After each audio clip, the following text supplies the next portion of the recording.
तव कथामृतं तप्तजीवनं कविभिर्हीतं कल्मषापहं श्रवणमङ्गलं श्रीमदाततं भुवि गृह्णन्ति ये भूरिदा जना।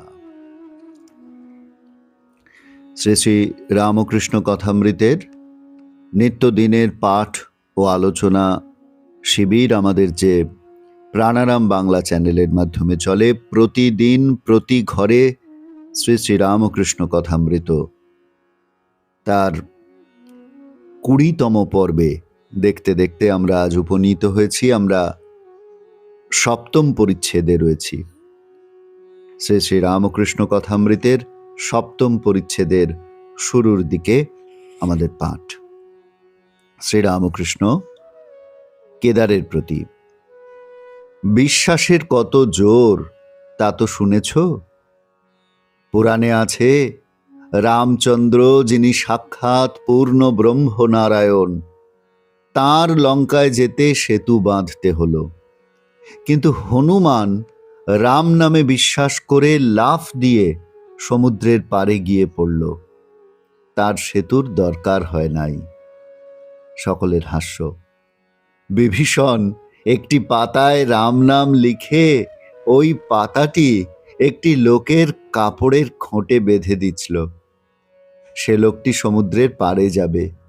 বিভীষণ তাকে বললে, তোমার ভয় নাই, তুমি বিশ্বাস করে জলের উপর দিয়ে চলে যাও, কিন্তু দেখো যাই অবিশ্বাস করবে অমনি জলে ডুবে যাবে। লোকটি বেশ সমুদ্রের উপর দিয়ে চলে যাচ্ছিল। এমন সময় তার ভারী ইচ্ছা হলো যে কাপড়ের খোঁটে কি বাঁধা আছে একবার দেখে। খুলে দেখে যে কেবল রাম নাম লেখা রয়েছে। তখন সে ভাবলে, এ কি, শুধু রাম নাম একটি লেখা রয়েছে। যাই অবিশ্বাস অমনি ডুবে গেল। যার ঈশ্বরে বিশ্বাস আছে সে যদি মহাপাতক করে, গো ব্রাহ্মণ স্ত্রী হত্যা করে, তবুও ভগবানে এই বিশ্বাসের বলে ভারী ভারী পাপ থেকে উদ্ধার হতে পারে। সে যদি বলে আর আমি এমন কাজ করব না, তার কিছুতেই ভয় হয় না। এই বলিয়া ঠাকুর গান ধরিলেন, আমি দুর্গা দুর্গা বলে মা যদি মরি, আখেরে দিনে না তারও কেমনে জানা যাবে গো শঙ্করী। নাসি গো ব্রাহ্মণ হত্যা করি ভ্রূণ, সুরাপান আদি বিনাশী নারী, এসব পাতক না ভাবি তিলেক, ব্রহ্মপদ নিতে পারি। অপূর্ব একটি অংশ আমরা আজকে পাঠ করলাম। আসলে শ্রী শ্রী রামকৃষ্ণ কথামৃত এমন একটি শাস্ত্র, এমন একটি গ্রন্থ, যার প্রতিটি অক্ষর, প্রতিটি পাতায় অমৃতের আস্বাদন রয়েছে। সাধু সাধু পদে পদে, প্রতিটি পদে যেন সেই অমৃত লুকিয়ে রয়েছে। যত আস্বাদন করা যায় ততই আমাদের আনন্দ হতে থাকে, ততই আমাদের হৃদয় আনন্দে পূর্ণ হতে থাকে। শ্রীরামকৃষ্ণ বিশ্বাসের কথা বলছেন। বিশ্বাস হয়ে গেলেই হলো। ভগবৎ পথে ভক্তির প্রথম ধাপটি এই বিশ্বাস। তাই বলছেন, বিশ্বাসের চেয়ে আর জিনিস নেই। যার বিশ্বাসের জোর রয়েছে, বিশ্বাস যার জন্মেছে, তার সব হয়েছে। হনুমানের বিশ্বাসের কথা বলছেন। হনুমান রাম নামে বিশ্বাস করে লাফ দিয়ে সমুদ্রের পাড়ে গিয়ে পড়ল, আর কিছু নয়। কেবল রাম নামে বিশ্বাস, কেবল ভগবানের নামে বিশ্বাস। তার সেতুর দরকার হলো না। রামচন্দ্রের অবধি সেতুর দরকার হলো, কিন্তু হনুমানের সেতুর দরকার হলো না। বিভীষণের কথা বলছেন, এটি গল্পের মাধ্যমে বলছেন। বিভীষণ একজনকে রাম নাম লিখে তার কাপড়ের খোঁটে বেঁধে দিয়ে সমুদ্রের জলের ওপর দিয়ে চলে যাওয়ার কথা বলল, এবং সে তেমনটিই যেতে লাগলো। কিন্তু যে মুহূর্তে সে ওই কাপড়ের খোঁটটি খুলে দেখলো একটি রাম নাম লেখা কাগজ, আর তখন তার প্রশ্ন হলো যে রাম নাম লেখা পাতা, তখন তার মনে প্রশ্ন জাগলো যে কেবল রাম নাম, এই দিয়ে কি সমুদ্রের পাড়ে যাওয়া? যেই অবিশ্বাস তার মনে এলো, সঙ্গে সঙ্গে সে ডুবে গেল। অবিশ্বাস যে আমাদের পতনের কারণ, আর বিশ্বাসী যে আমাদের উদ্ধারের পথ, সেইটি যেন এই ছোট্ট গল্পটির মধ্যে দিয়ে শ্রীরামকৃষ্ণ আমাদের বলছেন।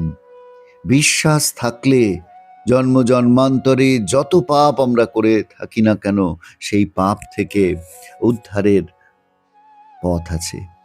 কেবল সতত তার প্রতি প্রীতিপূর্বক তার ভজনা করা, এইটি, তবেই তিনি সেই জ্ঞান দান করেন। তিনি কৃপা করে আমাদের সেই জ্ঞান দান করেন। গীতায় ভগবান যেমন বলছেন, তেষাং সততে যুক্তানাং ভজতাং প্রীতিপূর্বকম দদামি বুদ্ধি যোগং তং येन মামুপয়ান্তি তে। যে ভক্তগণ আমাতে সতত যুক্ত হয়ে প্রীতিপূর্বক আমার ভজনা করেন, তাদের আমি এমন মদ বিষয়ক জ্ঞান প্রদান করি যাতে তারা আমাকে লাভ করেন। তিনি কৃপাপূর্বক সেই জ্ঞান লাভ করেন। আমাদের কাজটি কি? কেবল সতত যুক্ত চিত্ত হয়ে তার প্রীতির উদ্দেশ্যে ভজনা করা, তাতে বিশ্বাস রাখা, তার গুণকীর্তন করা, এটি তো আমাদের কাজ। তার আর কোনো অভাব থাকে না, পরমানন্দ সম্ভোগ করেন সেই ভক্ত সর্বদা।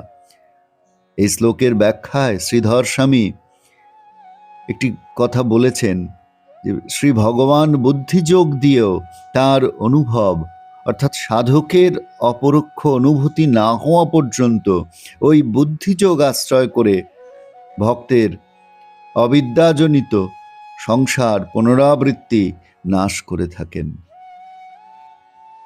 কেবল তার নামে বিশ্বাস, এইটি যদি করা যায় তাহলে ভারী ভারী পাপ থেকে উদ্ধার হতে পারে। সে একবার শুধু বলা যে আমি আর এমন কাজ করব না, তাহলেই তার অভয় পদ লাভ করা যায়। ঠাকুর তাই বলছেন, তার অর্থাৎ ভগবানের ইতি করা যায় না। তার কাণ্ড মানুষ কি বুঝবে? অনন্ত কাণ্ড, তাকে কে জানবে?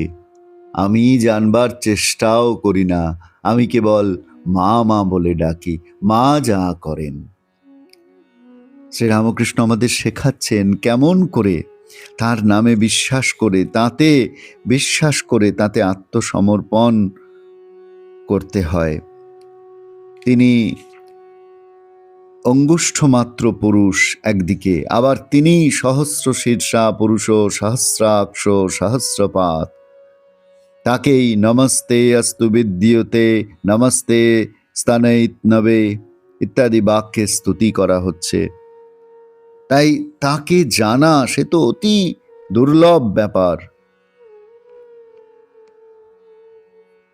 তাই ভক্ত কেবল তাকে বিশ্বাস করতে চান, ভক্ত কেবল তার শরণাগত হতে চান। এই বিরাট বিশ্ব ব্রহ্মাণ্ডের যিনি সৃষ্টিকর্তা, তাকে আমি সবটা জেনে যাব, এমন আশা ভক্ত করেন না। ভক্ত কেবল তাকে ভালোবাসতে চান, তাকে শ্রদ্ধা করতে চান, তাকে ভক্তি করতে চান, তার হতে চান। এটি ভক্তের লক্ষণ। তাই ভগবান গীতাতেও বলেছেন, সন্তুষ্টঃ সততং যোগী যতাত্মা দৃঢ় নিশ্চয় ময়ি অর্পিত মন বুদ্ধির্যো মদ্ভক্ত সমে প্রিয়। যিনি আমাতে সমাহিতান্তকরণ, যার মন বুদ্ধি সম্পূর্ণরূপে আমাতে অর্পিত, সেই আমার প্রিয়। ভগবানের ভক্ত হতে গেলে এই গুণ অর্জন করতে হয়। সেই গুণগুলি অর্জন করার প্রাথমিক ধাপ হচ্ছে ভগবানে বিশ্বাস, তার নামে বিশ্বাস। তিনি যেই সংসার সমুদ্রের পারে আমাদের নিয়ে যেতে পারেন, এই ঘোর সংসার থেকে তিনি আমাদের উদ্ধার করতে পারেন, এই বিশ্বাসটিকে মনের মধ্যে স্থাপন করা।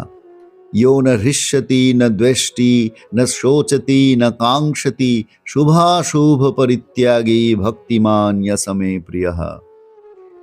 শুভাশুভ পরিত্যাগী, পুণ্য পাপ সমস্ত কর্ম যিনি পরিত্যাগ করেছেন, শুভ অশুভ সমস্ত যিনি পরিত্যাগ করেছেন, আমি ভগবানে বিশ্বাস করি, আমি তার সন্তান, আমার আবার পাপ কি, এই দৃঢ় বিশ্বাস যার জন্মেছে, ভগবানের নাম গুণগান আমি করি, আমি তার নাম গুণ কীর্তন করি, আমি তাকে ভালোবাসি, আমার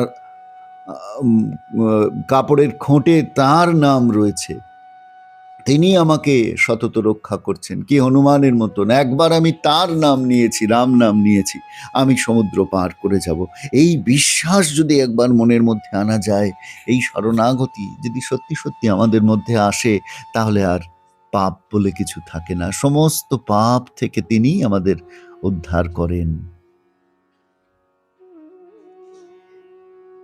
ভক্তের এই লক্ষণটির কথা শ্রীরামকৃষ্ণ বলছেন, এবং বলে তিনি তার অনিন্দ সুন্দর কণ্ঠে, কিন্নর নিন্দিত কণ্ঠে গান ধরছেন।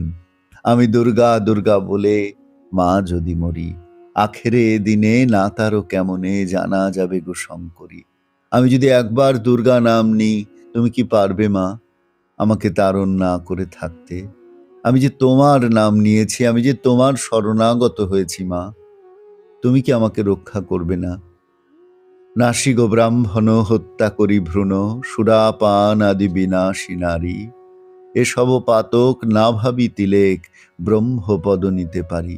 আমি কত পাপ করেছি, ব্রাহ্মণ হত্যা, ভ্রূণ হত্যা, সুরাপান, নারী হত্যা, হয়তো এত পাপ আমি করেছি, কিন্তু আমি যে এসব পাতকের কথা চিন্তা করি না, আমি যে জানি কেবল আমার মা আছেন আর আমি আছি, আমি যে এসব চিন্তা করি না, আমি ব্রহ্মপদ, আমি তোমার পা দুটি শুধু চাই, তোমার চরণ দুটি শুধু বক্ষে ধারণ করতে চাই, তুমি কি আমাকে ত্রাণ করবে না? এই বিশ্বাস, এই শরণাগতি, এই আত্মসমর্পণ যদি আমরা নিজেদের মধ্যে নিয়ে আসতে পারি, শ্রীরামকৃষ্ণ আমাদের সেইটি শেখাচ্ছেন, সেই পথে আমাদের মনটিকে চালিত করছেন ঠাকুর।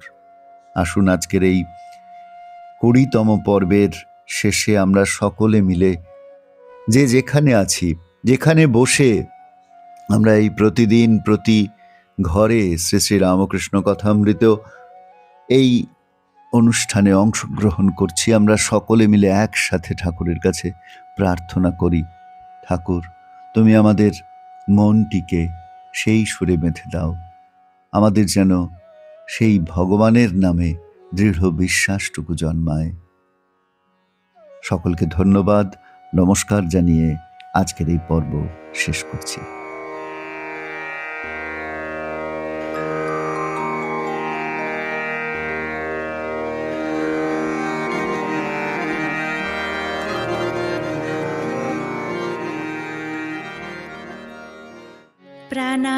প্রাণারাম প্রাণারাম প্রাণারাম প্রাণারাম প্রাণারাম প্রাণারাম, কি যেন লুকানো নামে তাই মিষ্ট এত তব নাম। প্রাণারাম প্রাণারাম প্রাণারাম প্রাণারাম প্রাণারাম